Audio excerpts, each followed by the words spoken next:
Shalom, achi ve'achoti, brothers and sisters. This is Aja Jade of Yihi Oil. We are resurrecting the ancient melodies of the scriptures. They've been there for thousands of years, embedded in the Hebrew text, the same Hebrew text that we've been reading. All these thousands of years has these ancient melodies embedded in it. So we're going to look at that today, and I want to encourage you, if you have been brought to this presentation, it wasn't by mistake. You have been selected by Yah to be part of this project. I don't know what part you're going to play, only He can reveal that to you, but there's some reason He's brought you to this information, so I am so excited to share this with you. So to understand how and why and when this music was lost, the first thing we need to understand is this idea of what the Tav represents. Tav can mean seal or sign or covenant. It is the last letter of the Hebrew alphabet. And the Hebrew sages teach that in ancient times the singular feminine ending cHayim was originally a Tav, which makes a lot of sense when you understand Hebrew, because all the other feminine endings are Tav endings except for the cHayim ending. So they teach that this Tav was lost and became instead a Hey, but that the Kemetz always points back to that lost Tav, which is also spelled with that Kemetz.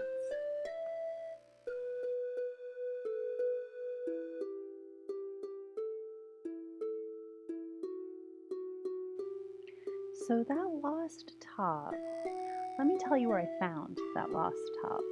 If you go to the University of Manchester website, the digital collections, and the address is there at the bottom of the image you see, and it's also in the description for this video, you will look in Revelation or Hasidot chapter 7, and you will see that in verse 3 of chapter 7, there's this word Tav. So you'll notice that it's the only word that's pointed on the entire page. Now, a lot of these older manuscripts don't have any nikudot, and there's a reason for that. The absence of the nikudot allows us to understand the Hebrew on many, many more levels, because when we put the nikudot, it kind of limits the exact meaning, it narrows it down. But when we don't have those vowels, those nikudot, then we can see all the many possibilities, and it becomes this multi-dimensional language that we can just read all of these layers of meaning into. So in this particular manuscript, there are very few vowels.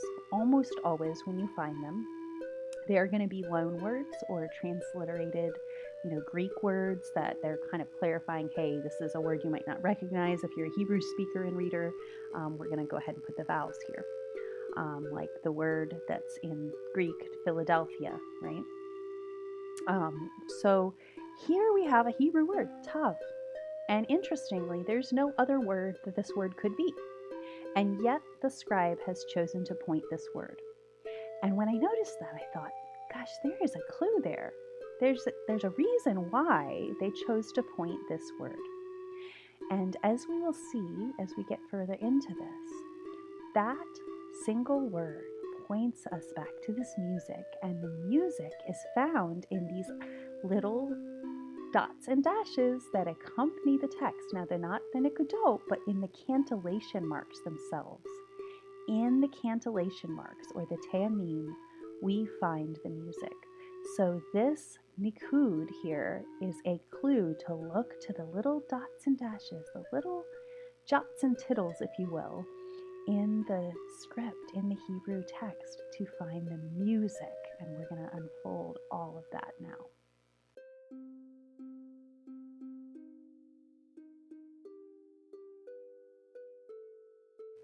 So here you can see it. I've zoomed in and circled it for you so that you can see it a little more closely. You see, it kind of looks like a little T, okay? And that's what we call a kemetz. It gives us the ah sound. So we have the kind of bridge or table looking letter that's a Tav. The letter itself is called Tav. It's a little bit confusing. Then we have the ah from the kemetz, and we have the vav at the end that gives us the v, Tav, okay? But notice that this symbol, this letter itself, looks like a musical note. Two musical notes together, right? Two eighth notes tied together.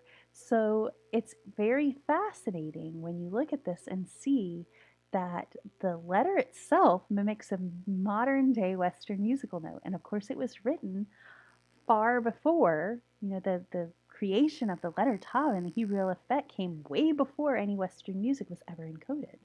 So these are the ways Yah works together to point us back to the clues. It looks like a music note. The vowel point itself tells us where to find the music, and the word itself in Hebrew, Tav, means mark, but it also means music note.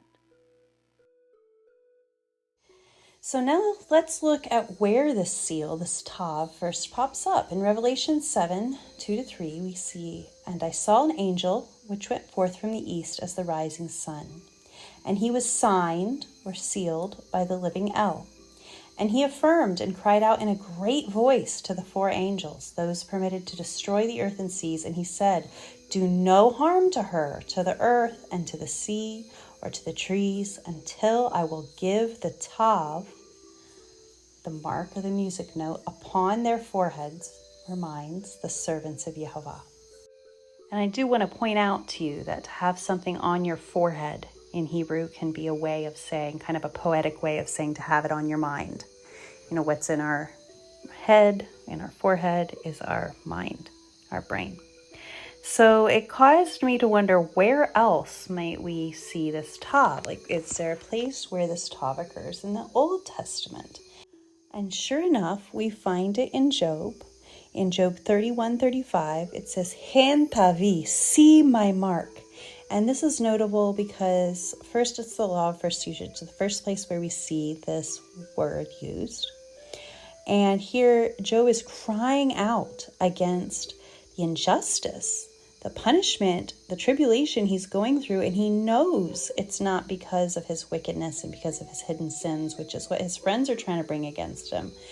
And he knows he's being unjustly attacked. He's being persecuted. He knows this is an attack of the accuser. And so that's why he cries out, "See my mark, see my petition, see my cry, see my standing before you, Yehovah." He's petitioning the creator of heaven and earth to recognize him. And he's using this mark as a seal of recognition. So the next place that we encounter this is in Ezekiel 9:4. And by the way, if you're ever curious of how to track down the first use of a word, just go to your Strong's Concordance or your whichever concordance you prefer to use. There's a lot of online concordances nowadays too, Bible Hub, Blue Letter Bible, all great tools for finding the first usage and every usage of a given word. So here in Ezekiel, we have something even more compelling. It says, "Pass through the midst of the city, in the midst of Yerushalayim, and mark a tav on the foreheads of the people who are groaning and are mourning over all the abominations that are done in her midst." So again, tav al mischot, tav upon the foreheads, upon their foreheads. Again, the same language. So this is a very clear and a very strong connection, undeniably tied to Revelation. So what do they have in common? In both cases, these are the faithful ones who are crying out to Yehovah, and they're petitioning him. And we're going to see that in the next slide. And bear in mind that Tav means all of these things. It is a seal, it is a sign, it is a mark, it represents the covenant, and it is music. It is all of these things. So, Tav al Mischot.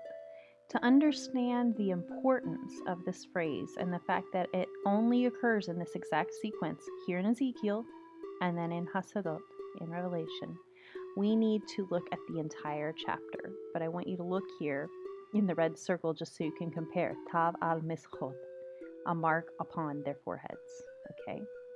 And here in the Revelation, in Hasadot, in the purple, Tav al Mischot.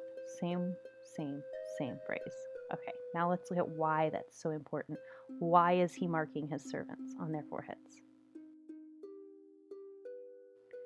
So we're going to look at this in context by going back a little bit here to Ezekiel 8. And I'm going to read now from the ISR, and I pulled this off of BibleHub.com. Great resource for looking at various translations.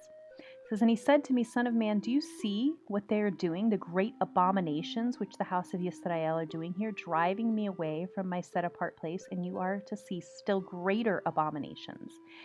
And he goes on and on, verse after verse. Go in verse 9, go in and see the evil abominations which they're doing here. What are these abominations? All kinds of creeping creatures, abominable beasts, and all the idols of the house of Israel carved all around on the walls. Was this artwork? There is this idolatry going on, and it's an abomination in the sight of Yehovah because the second commandment specifically forbids idolatry. And so again in verse 12, and he said to me, Son of man, have you seen what the elders of the house of Israel are doing in the dark, each one in the room of his idols? For they say, Yehovah does not see us, Yehovah has forsaken the land.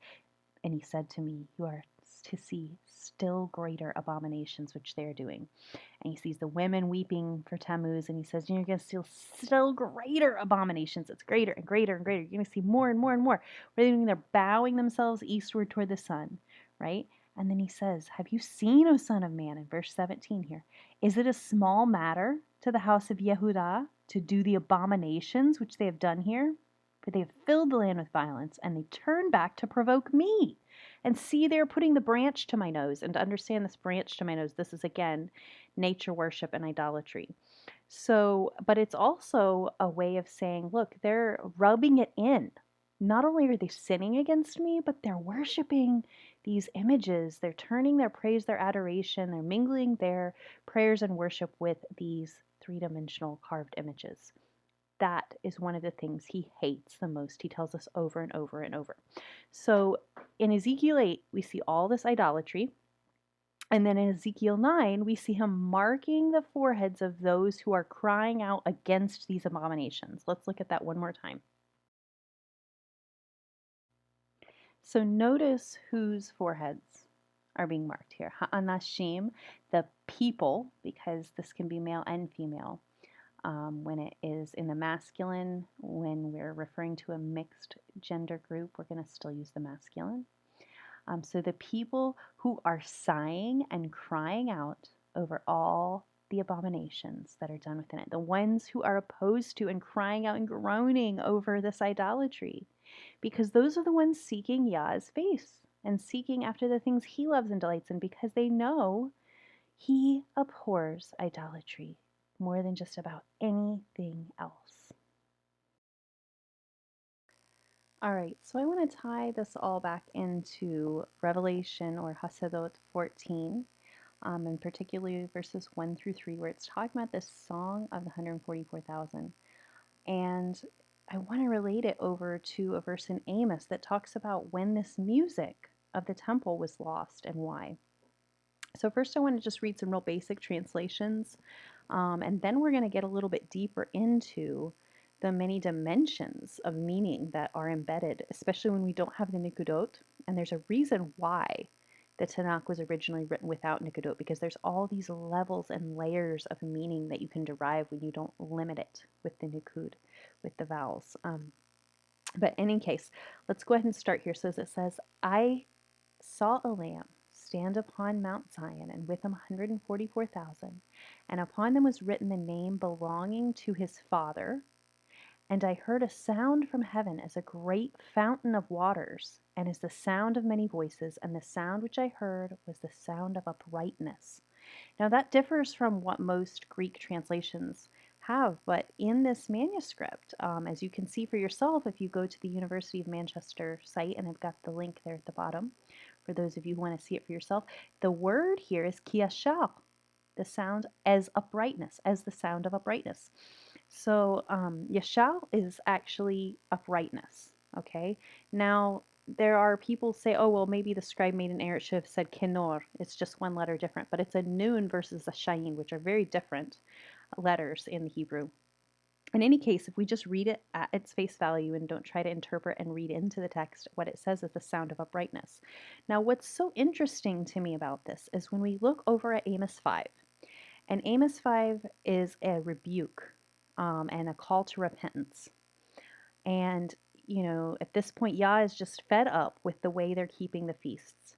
And the sacred music that was written and composed and preserved and faithfully performed day and night in the temple has become this noise. Hamon calls it. Hamon sherecha, the noise of your songs, okay? Vizimlat, and the melody, navelecha, of your harps, of your stringed instruments. Lo eshma, I'm not going to hear it. I don't want to hear it. Okay, so when we look at that verse in context, the very next verse I'm reading now from Amos 5:23, and I'll just read in the English. It says, "Take away from me the noise of your songs and the melody of your stringed instruments. I will not hear." Vayagal, but let run down kamayim, like water, mishpat, of justice, utzedekah, and righteousness, kenaha, like a stream, etan, enduring, like an enduring stream. So these words, mishpat, utzedekah, mishpat are the judgments, right? Justice. Tzedekah, tzedek is righteousness. So here we have this parallel. I heard this sound, which was like the sound of uprightness. And then we have this verse in Amos that's saying, take away these songs from me because they've become an abomination. You've defiled them with all this idolatry. But, and this is in the future tense, but it will run down. Vayigdal, kamayim, as waters, mishpat, of justice, utzedekah, and righteousness, kenahalatan, and like a enduring brook or like an enduring stream.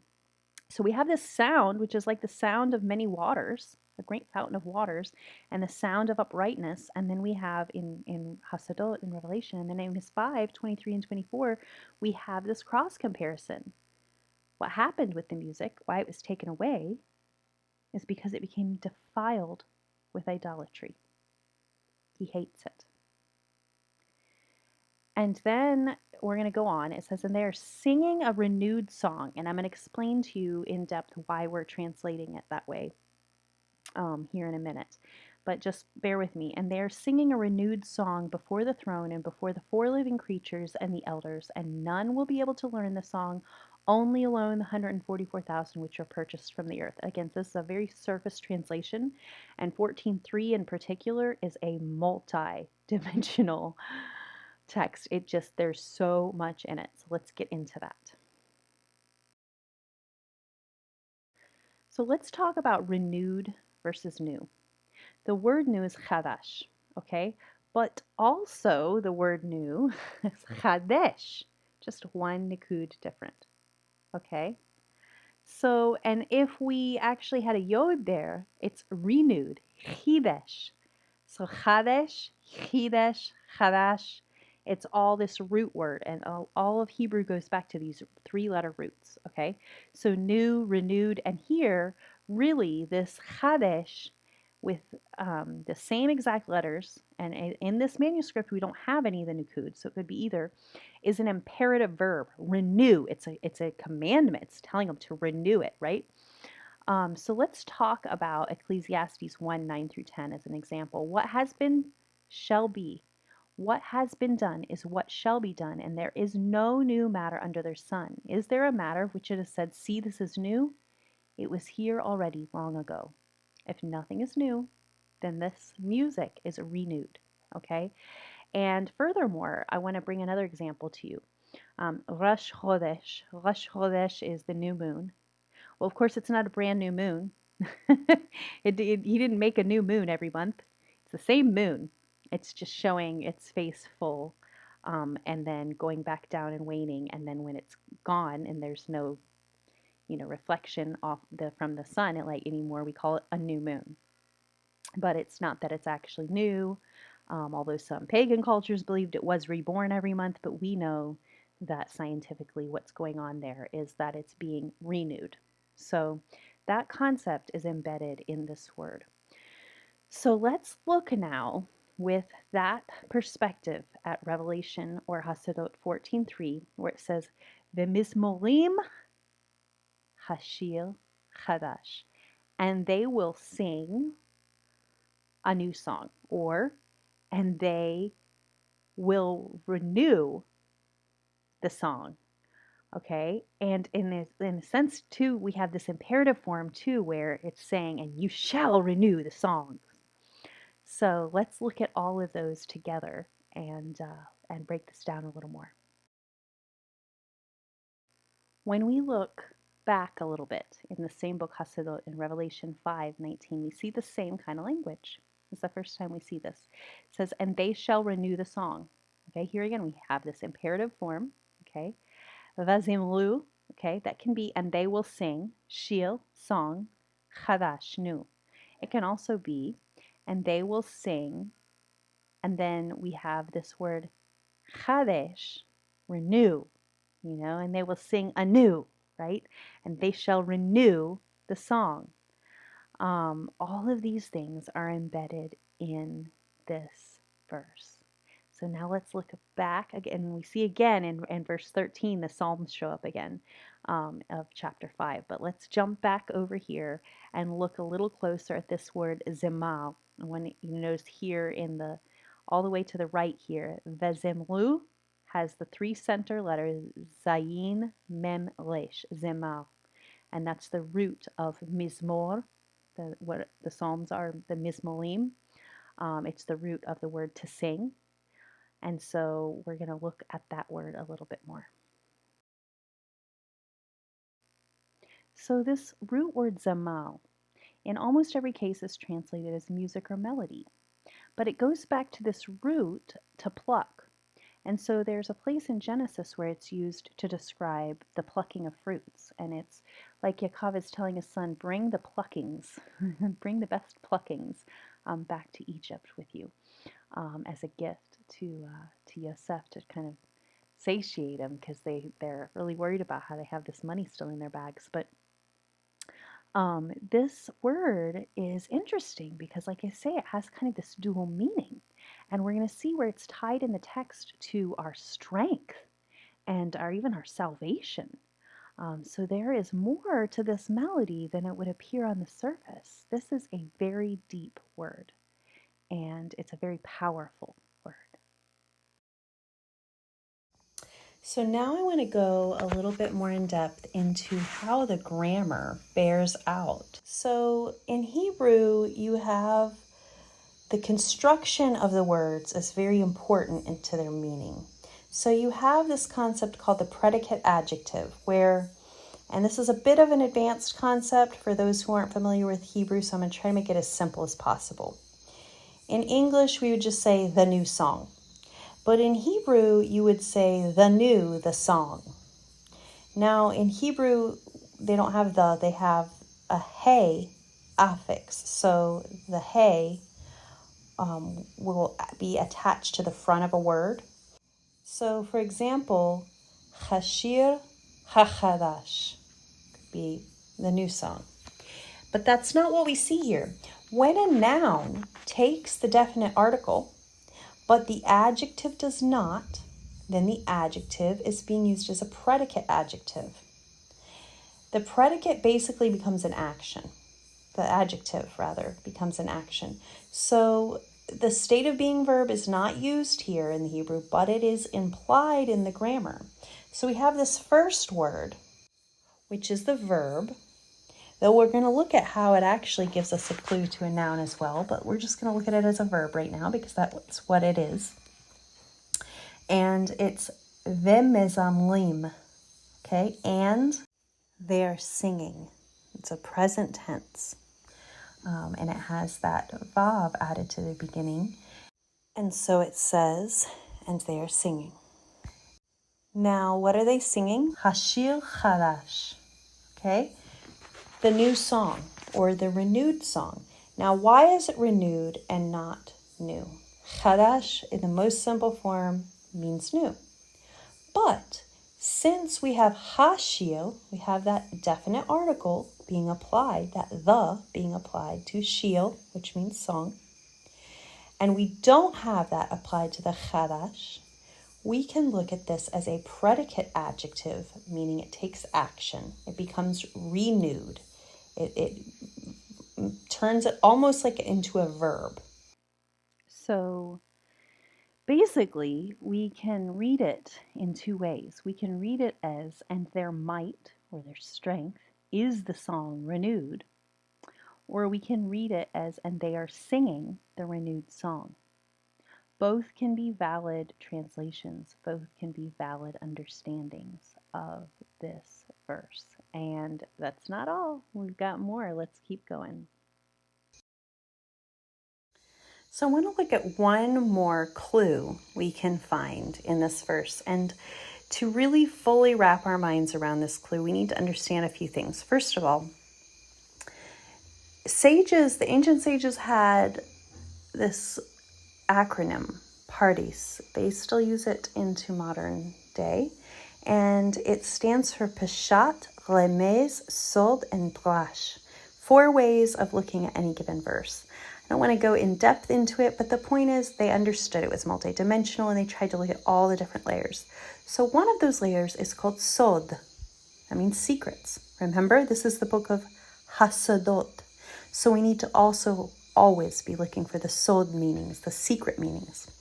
So here we can find a secret meaning in that this root word, Zemal, is also the root word of Mizmorim, the Psalms, and here the form of the word, which we have already translated as, and they sang, v'mezamlim, can also, if we added one more letter, which is a vav, which is often left out particularly by this scribe in other places in the manuscript because it is a vowel letter, and so it really can be replaced with various nikudot. But the point is, if this was the word and the Psalms, the only difference is that we would see a vav, so it would be mizmorim instead of mezamlim. Very, very close. So we can use that root meaning to extrapolate this sod meaning, and we can get a noun out of what appears on the surface to be a verb. Now, we then have a double noun followed by an adjective. So we would have, and the Psalms are the renewed song. Now, fitting that together with all the other pieces, we are going to see quite a picture emerging. So I just want you to bear in mind that there's a connection. Not that that's the best translation. I think the best translation here in the context is, and they sang. But there's this sod meaning that we can't ignore that references the Psalms and points us back to the Psalms. And when we look at that in context, what we would translate this as is, and the Psalms are the renewed song. So let's keep going.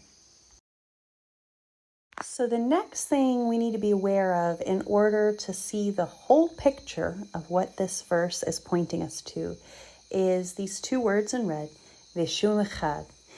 Shum can mean anyone or it can mean no one. So we could translate this part of the verse as, and anyone is able to learn this song, or, and no one is able to learn this song. And obviously those on the surface seem contradictory, but we're going to see the rectification of these 2 translations and how they both come together to give us a bigger and a fuller picture and insight into this.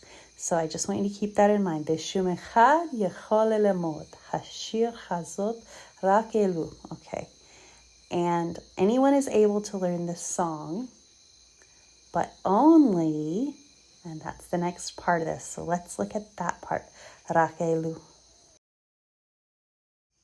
So here we're going to see the rectification of these 2 alternate translations. Now, to really clarify this, I'm just going to tell you a little anecdotal story. My mother, when I was a child, and my grandmother before her, often told me, just because you can doesn't mean you should. Or sometimes when I would ask, can I such and so, they would say, say, may I? Because of course you can, but the question you're asking me is whether you're allowed. May you? So these translations point us to an understanding that anyone is able to learn lelemod, this song, but no one may learn it except, and let's move on to the next part of the verse, So here with these next two words, rak ilu, rak just means only or just. Ilu also means only. So we have a redundancy here, if that's the only way we're reading it. Pardon my pun. Rak ilu, only, or only alone. We could also, depending on the nikudot, this word could actually be elu, which has that same family of meanings, but means certain ones, elu. Now, there are no coincidences in Hebrew. I'm a firm believer in that, having studied it out as much as I have so far. There are all these things that tie together, and it's just never random. So there's a third alternative translation that we'll look at in the next slide. But for right now, I just want to draw your attention to how these two understandings, ilu and elu, if only, or certain ones, both are valid and both tie together. So we could say, and anyone is able to learn this song, but no one may learn this song, only alone the 144,000, those redeemed from the earth. Both of those translations are valid, so we can stack them together like that and get a fuller picture of what is trying to be conveyed here. But let's keep going because it gets even more interesting in the next slide. So we have one more important and equally valid way that this verse can be translated and understood. And that's if we take that word, which we were saying was either ilu or elu, and we say, well, it could also be elo. Elo would be applying the pronominal suffix for a masculine singular. So it would be saying only his sheep. Okay, that's right. Only his sheep. And remember, it talks about the lamb. And then it says, but only his sheep, the 144,000, which are redeemed from the earth. So, equally valid, and no one may learn these songs, only his sheep, the 144,000, which are redeemed from the earth. Now, let's put this all together and get the big picture. And this is something, as a translator, it's so frustrating. We will sometimes discuss and debate for long times in our translation meetings what the appropriate way to translate a given verse or even a single word is, because sometimes contextually it's very obvious, and sometimes, especially with these nikudot, contextually it's not so obvious because they all make sense. And in this case, every single one of these translations that we've come up with makes sense. And so when we stack them together, what seems to be a very simple translation in most Bibles is very devoid of all these layers of meaning that we find in the Hebrew. There's so much we miss if we don't go back to the Hebrew, and that's why I really challenge each and every believer who's serious about chasing hard after the Father to learn the Holy Tongue, because you will be amazed at the level of understanding and intimacy that it opens up between you and the Scriptures. So again, full translation, all valid, Revelation 14:3. And they are singing the renewed song. Their might is the song renewed, and the Psalms are the renewed song.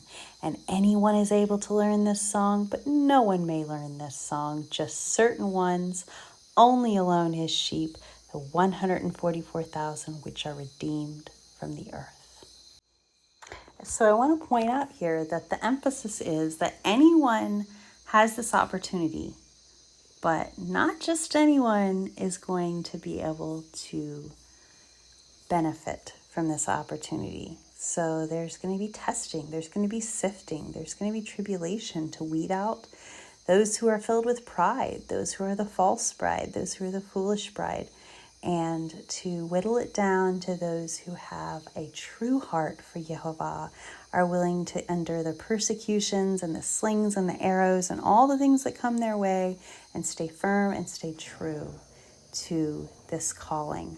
So once again, and they're singing the renewed song. Their might is the song renewed, and the Psalms are the renewed song, and anyone is able to learn this song, but no one may learn this song, to certain ones, only alone his sheep, the 144,000, which are redeemed from the earth. So I have two more crucial parallels that I need to make. The first one is between Revelation 14, 2-3, and Exodus 15, 2. We have three elements that are present in both verses. So in Revelation, we have, and I saw the Lamb, and he was standing on Mount Zion with 144,000, right? And their might is the song renewed.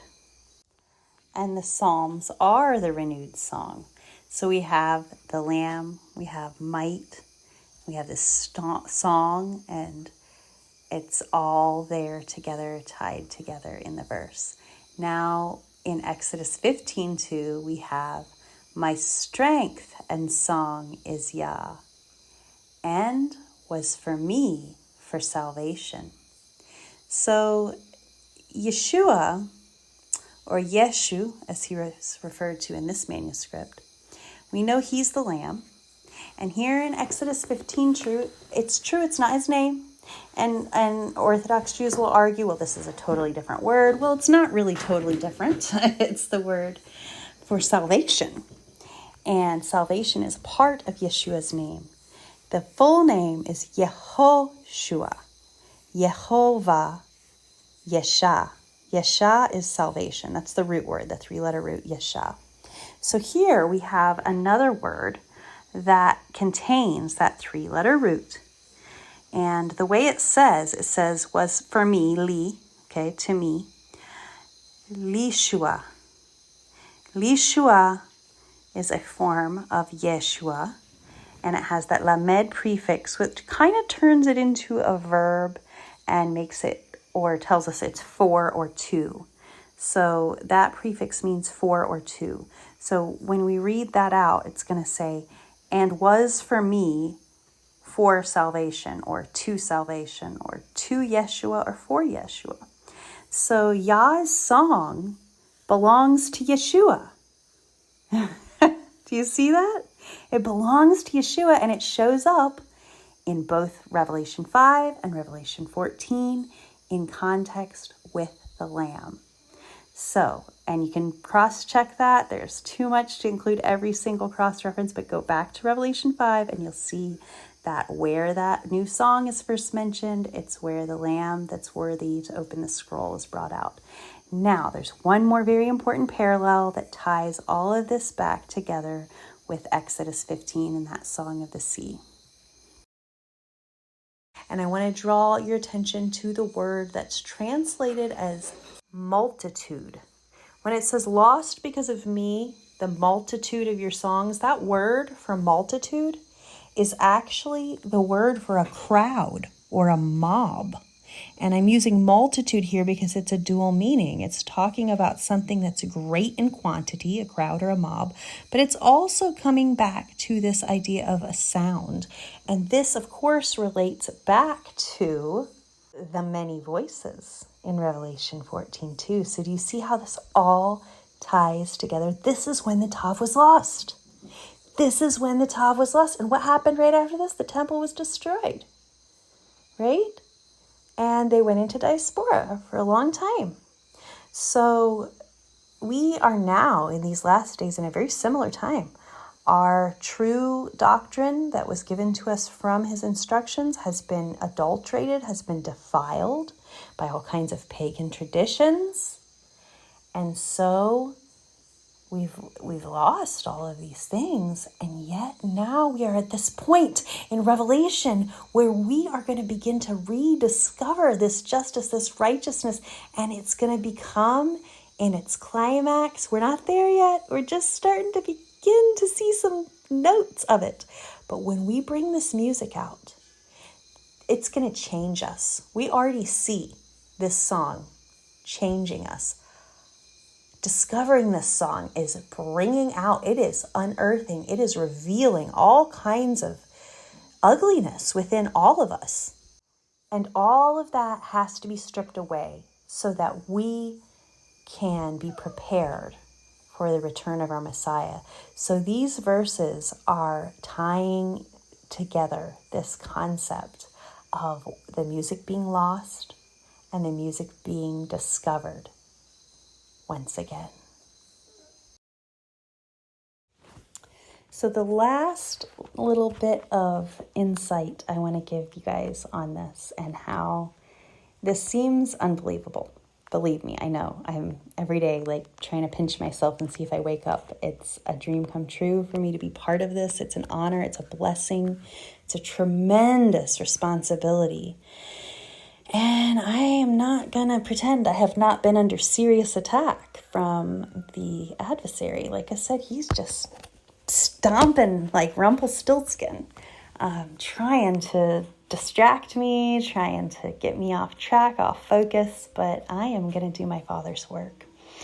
And so are my sisters and brothers on this team. I know their hearts, and I know they're looking for that, and they're seeking hard after that.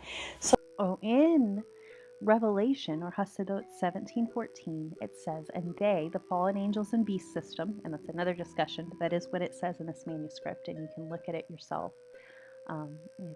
It's really fascinating.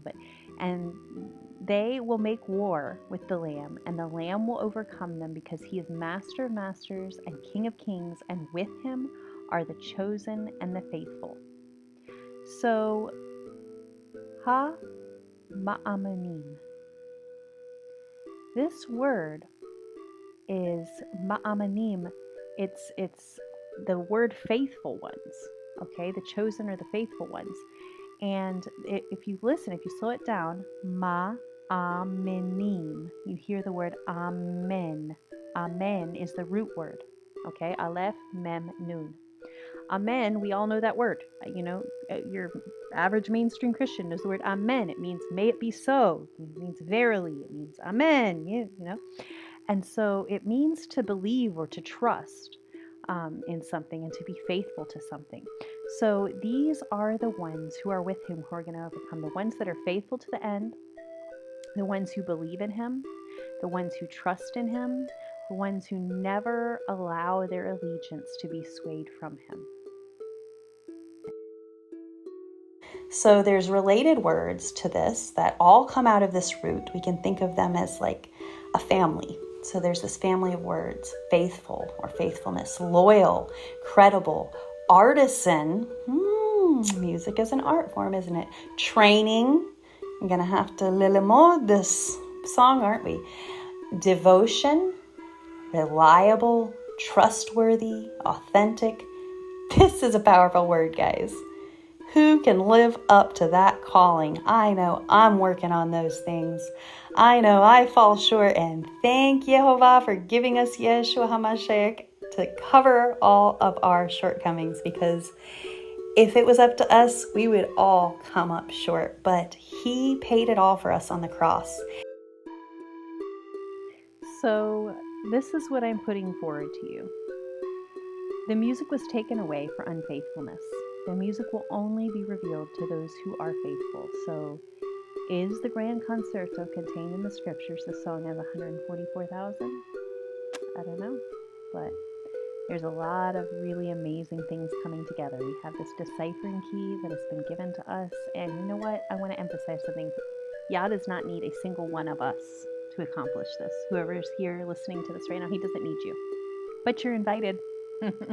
If you're watching this, if you've connected with this project, it's because you've been invited to participate. So if you feel a burning, if you feel a desire, if you feel a calling, reach out, connect with me, and let's do this. We are raising up a team of transcribers to extract and resurrect these melodies for the glory of Yah.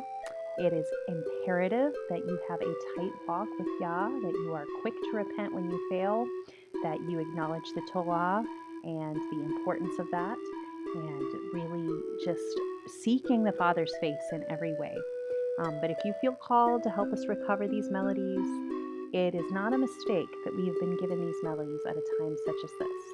There are many, many more things that I could unravel here for you about the 10 songs, the 10 sacred songs, and this being the 10th song that's been expected for a long time to be brought forth by people who have nothing to do with the book of Hasidot. The Orthodox Jews of the world have no idea what's coming at them. from the book of Hasidot, but here it is, and may Yah reveal it in His time and His way to who He should so desire, and may we humbly pursue this with humble hearts and a desire to uplift Yah and only Yah in and through it all. All right, well, be blessed. I hope you've enjoyed this presentation. And again, you can find the link to the deciphering course in the description. So if it's something that you want to do, email me, reach out to me. It is something you have to apply for via a Zoom interview because I do take very seriously the guardianship of this music and really finding people who have Yah's desires at the center of their life and at the center of their heart. So reach out to me. We're going to do some beautiful things.